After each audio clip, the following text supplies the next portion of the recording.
Jadi kajian itu tuh sangat dalam. Aktivis-aktivis dulu yang menulis, yang membaca, ya ikut di dalam gerakan aksi dan refleksi, gitu ya.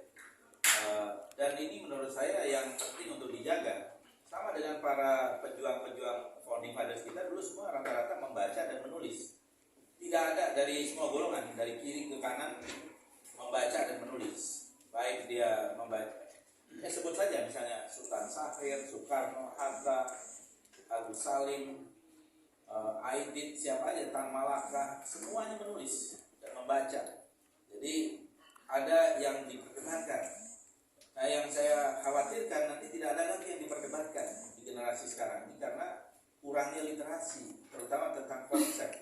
Dan akhirnya disibukkan tentang bagaimana otak-atik untuk kepentingan-kepentingan politik jangka pendek dan menghilangkan idealisme. Ini yang kita khawatirkan dari sebuah gerakan yang tidak mempunyai dalil-dalil yang kuat di dalam argumentasinya. Jadi serius ini ya. Sorry, jadi saya kira itu saja yang saya ingin sampaikan karena ini cuma 2 topik itu. Dilema pilpres, tapi apakah masih ada dilema? Kan sekarang semuanya sudah jelas, ya. Apa nih Bang? Ya maksudnya semuanya sudah jelas. Kita ngomongin ini agak terlambat setahun 2 tahun sebenarnya gitu. Karena MK sudah memutuskan presidensial threshold. Jadi syarat minimal juga nggak ada yang gugat. Paling nggak, iya, as a discourse nggak apa-apa. Tapi maksudnya secara politik kita lihat bahwa ini sudah agak terlambat, ya. Maksudnya nggak ada pilpres, Bang. Maksudnya nggak ada pilpres setelah 2 tahun. Harusnya 4 tahun lalu pas lu masih SMA lu udah bicara ini. Maksudnya kalau kita ini berjalan normal kan semuanya sudah ada jadwal dengan ketentuan-ketentuan yang kelihatannya tidak akan berubah karena MK-nya selalu menolak judicial review. Gitu. Kalau MK-nya selalu menolak judicial review, terus apalagi yang mau kita bahas? Semuanya udah jelas kalau sampai tahun 2024. Tapi 2024 beyond and beyond, apa beyondnya itu mungkin bisa kita bicarakan lagi. Next and beyond. 2024 next and beyond. Nah ini topiknya harusnya gitu bos. Terima kasih. Pilpres 2024 next and beyond. Presidential itu saran dari Bapak Andi. Terima kasih ya. Assalamualaikum warahmatullahi wabarakatuh. Terima kasih. Tepuk tangan untuk Bapak Andi Bang.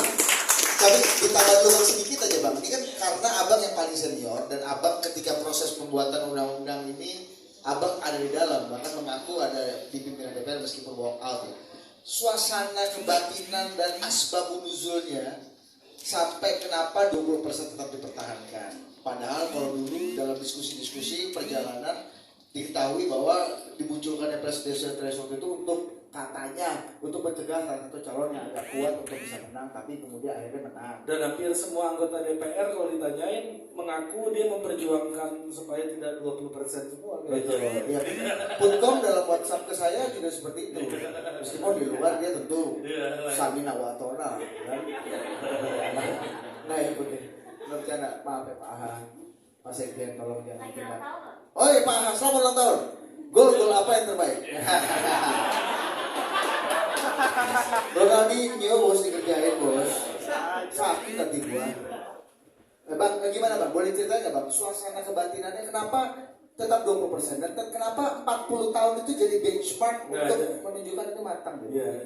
Sebenarnya gini ya, saya jawab dulu. Pada waktu itu soal 40 tahun tuh nggak menjadi diskusi. Itu tidak ada perdebatan soal 40 tahun. Pada umumnya rata-rata menerima kalau soal 40 tahun. Yang banyak diperdebatkan itu soal parliamentary threshold, presidential threshold, dan juga soal sistem penghitungan itu apa sih namanya? Kuota are, kuota are yang gitu-gitulah ya. Senlak ya. Senleg ya gitu ya. Itulah yang banyak diperdebatkan. Tapi soal usia tidak diperdebatkan. Tapi presidential threshold itu yang paling diperdebatkan dan itu menjadi salah satu kunci sehingga ada 4 fraksi kalau tidak salah yang mau. Itu jelas. Jadi 40 tahun tuh nggak jadi concern lah ya. Bahwa ya udah kita sama-sama tahu 40 ya, dewasa, cukup dewasa lah. Cukup dewasa. Untuk menjadi desainer gitu ya misalnya. Ya, artinya kalau orang itu diturunkan ke 35 orang itu pasti maklum, nggak ada masalah gitu ya. Tapi tidak menjadi satu perdebatan. Jadi kalau ada yang mau artinya isu umur itu nggak ada pemantiknya dulu sama sekali bang. Nggak ada. Oh. Coba aja sekarang coba aja judicial review. Kalau ada orang yang mau maju kan harus punya legal standing. Pilkada udah pernah coba dulu Pak.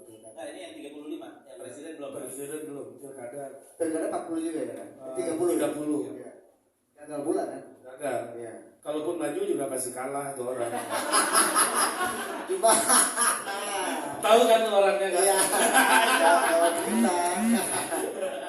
Ada salah satu pemujinya di sini. Makanya. Jangan lu sebut-sebut di sini Putri Luar Negeri. Oh iya, boleh. Tahu kan orangnya? Iya. Tepuk tangan sekali untuk Pak Nizon. Tepuk tangan. Harusnya dia kalau di Indonesia kita undang di sini ya. Karena Jangan lu makin spesifikkan. oh iya. Lu tahu kan temen gua mana siapa?